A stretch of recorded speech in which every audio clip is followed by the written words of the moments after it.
Socialismo o muerte. He was the revolutionary leader who put Cuba on the world stage and made himself a world player, communist adversary for 10 U.S. presidents.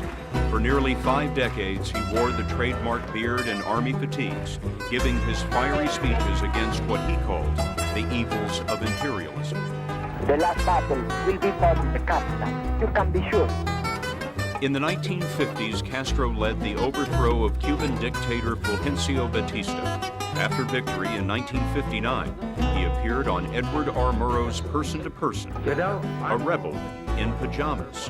tell me, Fidel Castro, are you concerned at all about the communist influence in Cuba? Really, we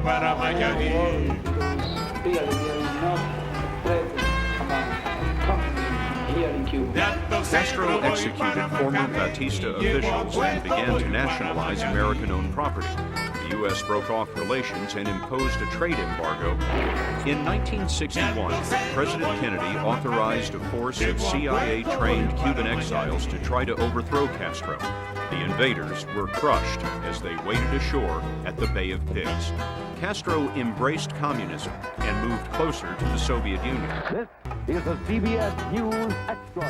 In 1962, the U.S. found evidence of Soviet nuclear missiles in Cuba.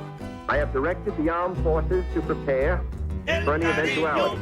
The nuclear clock ticked down and then stopped.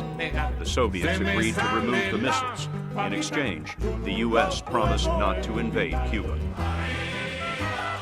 Castro's Cuba is a land of contradictions. It has free medical care and its literacy rate is among the world's highest. But political opposition is suppressed and the economy is a disaster. Those antique cars on shabby roads became as much a symbol of Cuban life as cigars or music. Twice, Castro unleashed a mass exodus of Cuban refugees onto U.S. shores.